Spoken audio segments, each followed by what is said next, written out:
अंजू, आपका भी बहुत शुक्रिया। बढ़ते हैं आगे, अगली बड़ी खबर की बात करते हैं जो कि पश्चिम बंगाल से जुड़ी हुई है। देखिए, मिशन बंगाल पर जेपी नड्डा, जी हां, नड्डा के बंगाल दौरे का आज आखिरी दिन है और ऐसे में डायमंड हार्बर में वो रैली करने वाले हैं। तो ये बड़ी खबर आप तक पहुंचा है क्योंकि भारतीय जनता पार्टी के अध्यक्ष जेपी नड्डा की मौजूदगी है पश्चिम बंगाल में। कल वो पहुंच गए थे जहां भव्य स्वागत किया गया था, वही तस्वीरें आप तक हम पहुंचा भी रहे हैं और उन्होंने संबोधित भी किया था। और आज उनके इस यात्रा की दूसरा दिन है, तो दो तस्वीरों को भी आप तक आपके समक्ष हम पहुंचा रहे हैं जहां मिशन बंगाल पर जेपी नड्डा, देखिए, दीदी के गढ़ में वो दहाड़ रहे हैं। नड्डा के निशाने पर साफ ममता बनर्जी हैं, टीएमसी हैं। और इसी बीच हमने कल देखा था कि किस तरह से बीजेपी के कार्यकर्ता की हत्या भी हो गई, इलाके में सनसनी। उसके बाद से बीजेपी ने पलटवार करते हुए टीएमसी पर आरोप लगाया था। एक स्पेशल रिपोर्ट आप तक पहुंचा रहे हैं, आप देखिए।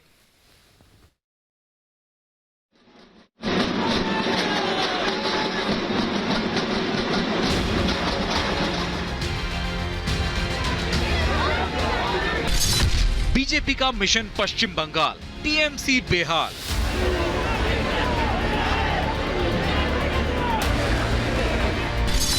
बंगाल में बीजेपी तैयार, 200 सीट जीतने का प्लान।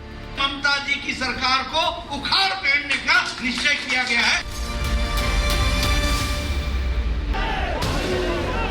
पश्चिम बंगाल में बीजेपी ने भगवा लहर फैलाकर कमल खिलाने की पूरी तैयारी कर ली है। ममता के गढ़ में सेंध लगाने का पूरा प्लान बीजेपी तैयार कर चुकी है। बीजेपी का अगला मिशन बंगाल में विधानसभा चुनाव में 200 सीटें जीतने का है।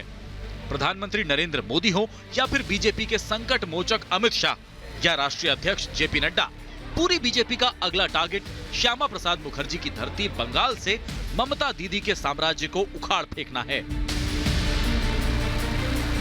बीजेपी की बढ़ती ताकत से ममता दीदी बौखलाई हुई हैं।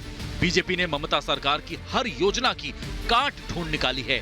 ममता की नाकामियों को उजागर करने के लिए जेपी नड्डा ने ममता के गढ़ भवानीपुर को चुना। बंगाल की 2 दिन की यात्रा के पहले दिन जेपी नड्डा ने हुंकार भरते हुए साफ कह दिया कि अब बंगाल में ममता सरकार को उखाड़ फेंकेंगे।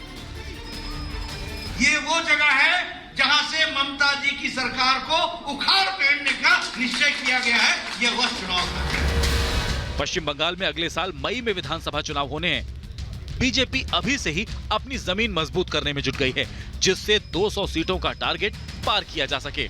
जेपी नड्डा ही नहीं, बीजेपी के दिग्गज नेताओं का बंगाल दौरा जारी है।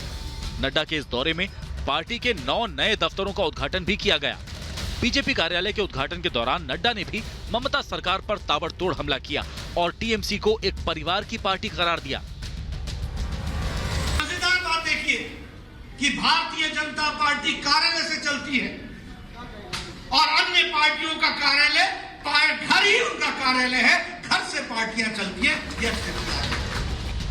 बीजेपी के बड़े नेता कार्यकर्ताओं को जीत का मंत्र दे रहे हैं ताकि कार्यकर्ताओं का जोश बरकरार रहे और आसानी से दीदी के किले पर भगवा लहराया जा सके।